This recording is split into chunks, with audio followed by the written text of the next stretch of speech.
I'm Tattie from Tattie Rose Flowers. I'm going to show you how to make a beautiful urn of flowers using amazing British flowers and ingredients and greenery.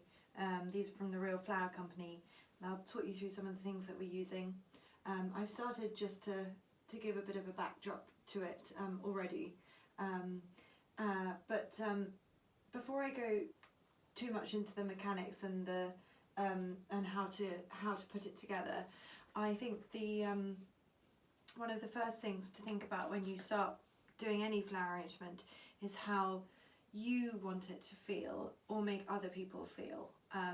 Flowers have this wonderful way of evoking emotion and feeling, and having that idea in your mind before you start is quite useful. I want to make something that's sort of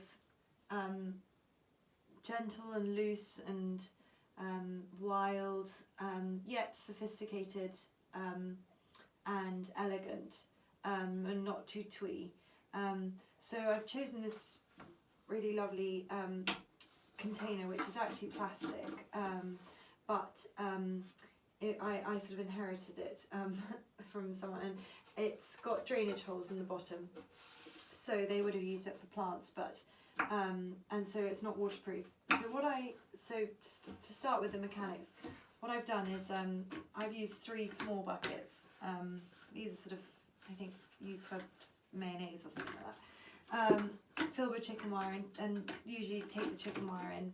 The reason I've used 3 containers rather than one large one is that it gives you space between them, and I'll show you why that's useful later on. When you're doing flowers, you look at your ingredients and imagine how they'll grow in the garden. I think this gives a really wonderful natural feel. Usually things grow in areas and clumps. They're not all spread all over the place. So I've already started here to sort of group various flowers and colours and textures, and en masse you get more of an impact then as well. So we've got here some beautiful rose foliage, catmint, mint, Orlea grandiflora, Rosa rugosa, Erameris lilies, to name but a few, and other ingredients that I'll start putting in now. So also, when you're making an arrangement, try to step back from it as often as possible, and also walk around it, and remember it's a 3-dimensional living thing. So the things that go at the back are as important as the things that go at the front, and therefore that way you'll get real 3-dimension. So I've started building up some layers here, and I'm going to put some more in. Again, as I said, I like flowers and greenery to be grouped. Usually you start with the foliage, but that sounds limiting. You will build up your base using foliage. This is a good sort of backdrop for the flowers, but it is as important as the flowers, I feel. So I'm putting some Rosa rugosa in the front here, and some mint,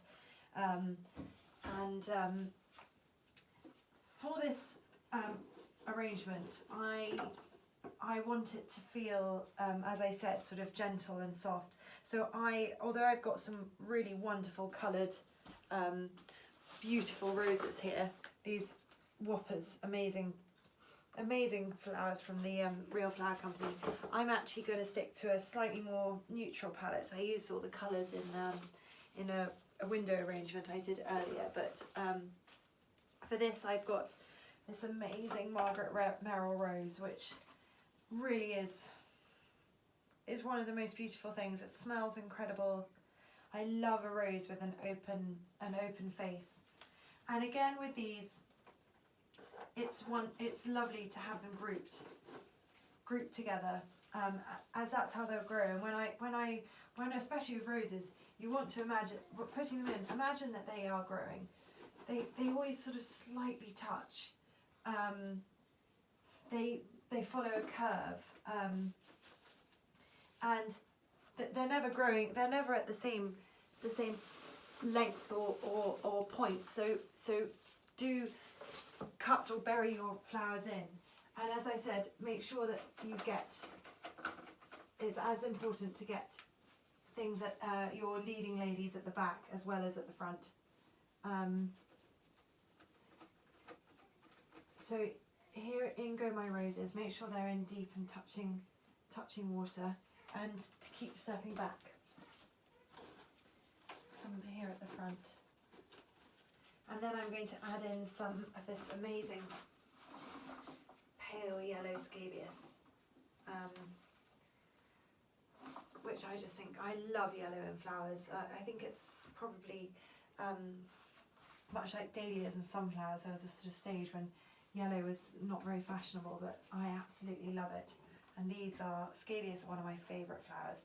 I know that people who aren't familiar with flowers always find, when I mention scabious, they sort of wince slightly because it's such a horrible name, but actually they are so wonderful. Again, these grow in clumps. So I've a blue one stuck in here, so I'm going to put that in with it.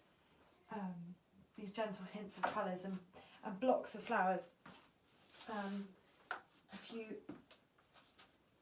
more Eremiras here, just peeking out at the front. My Olea grandiflora coming forward. Anyway, keep building up your flowers, putting bits in, stepping back, having a look at it. A little bit of blue there. Some honesty and some rosemary. The scent isn't as important as what it looks like. So rosemary for remembrance, which is rather lovely at this time, especially. And that scent, oh, it's just delicious. People want to walk past and reach out and touch it. Now, the reason for, at the beginning I explained that I've used 3 smaller containers rather than one large one. And that is because these flutes are incredibly useful for giving height. So if you, and these will then fit between your larger buckets. Obviously, normally you would fill these with water, but for the demonstration I'm going to put them in. These then allow you to keep your flowers drinking, but to give you this extra bit of height. And again, with flowers with shorter stems, the same thing, putting them into these flutes with some greenery and any other bits, and putting them in between the gaps gives you an extra bit of length that you might not normally have had, but still allows the flowers to drink. And so they are incredibly useful and a very, very, very important part of the toolkit. I've cut some wonderful wild rose here, which I'm going to put in, oh, if I don't detach myself a bit too much, at the front here, just to soften and to tumble out and give it a bit of height, clear these areas away. And suddenly it starts to look just as how I wanted it to feel, which is gentle, soft, romantic, yet sophisticated. Another little rose just in the front here, peeking in. I've even got, I've even put in a little bit of blackberry flower, which is one of my favourite ingredients at this time of year. And then there's one last wonderful trail of dog rose, just to give the final thing. Probably best to use gloves for these nasties, but just to add that last bit of wild touch, soften it all, bring it all to life, put the ends into the water, make sure everything's drinking. I'm just going to step back and have a little look. And so for now, I would say that was what I wanted it to be, which transports people to beautiful wild England and uses all beautiful flowers, English flowers. So anyway, I hope you have fun at home making your own flower arrangement.